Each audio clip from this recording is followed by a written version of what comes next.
Randy, welcome to the Gnostic Media Podcast. It's good to have you with us.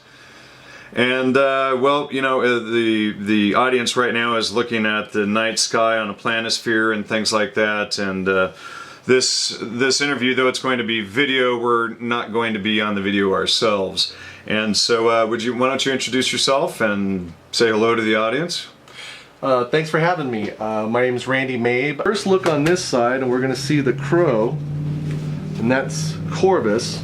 So we'll look on the south side of a planisphere, and what you'll notice is, first of all, we're dialed in at December 21st, 2012. So that's where our arrow is, on December 21st, and for all practical purposes, this is the astronomy of December 21st, 2012. What you'll see is the Milky Way is flooding the horizon, and here's Corvus.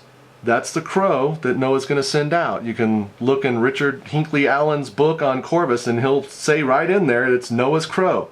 So we have the flood on the south horizon. We turn the planisphere over, and now we've got the flood also on the north horizon.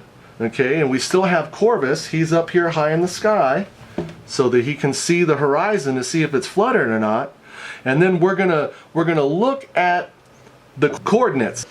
Now, like I said, the key to understanding the number code in the Bible, where the specifications for Noah's Ark is 30 by 50 by 300, is that we're talking about 300 being the astrological age of Aquarius, where that 300 is the 300 degrees of celestial longitude.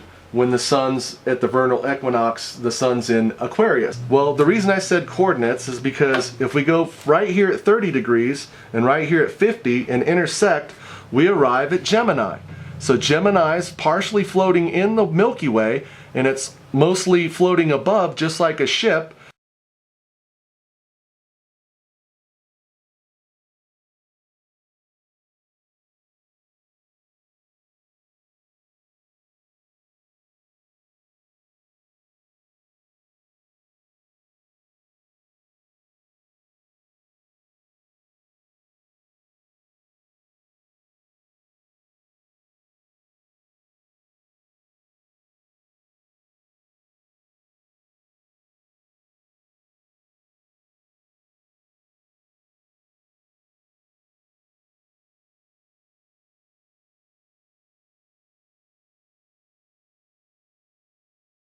Noah's Ark, it's going to be Castor and Pollux are the twins, so we have two of everything. And it says that God is floating on the water, so we have God. This is Ophiuchus. That's going to be the house of God. In this presentation, when we say Jesus dies on a cross, placed in a tomb, he's going to be placed in the tomb right here of Ophiuchus, the coffin. And then the mountain that the ark, Gemini, comes to rest upon is the winter triangle, which is the stars Betelgeuse, Sirius, and Procyon. So to make a mountain out of stars, you use a triangle.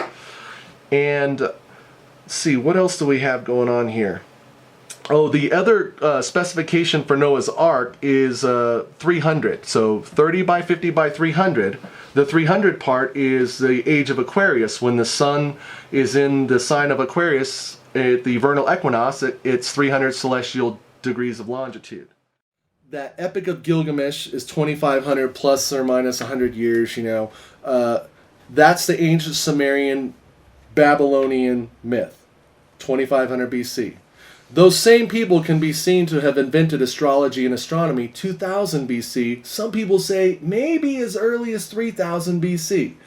We see that the flood story is an astrological allegory.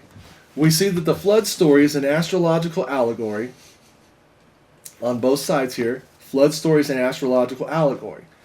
This flood story is written in 2500 plus or minus BC. They invent astrology, astronomy, 2000 BC. Well, when did the Hebrews write their version of that story? In the Babylonian captivity, 586 BC. So I look at it as saying, who copied from who? Where did this story come from?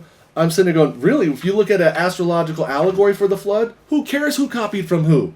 It's an astrological allegory. But when you realize, wait a minute, the Babylonian, Mesopotamian, Sumerians invent the story in the Epic of Gilgamesh. They're responsible for inventing astrology, astronomy. We see this myth as an astrological allegory. We go, what, 2,000 to 1,500 years later in captivity in Babylon, that the Hebrews write the same story that we see as an astrological allegory. And that's still being used, 2,500 years Yes. later to control the masses. Exactly. So that's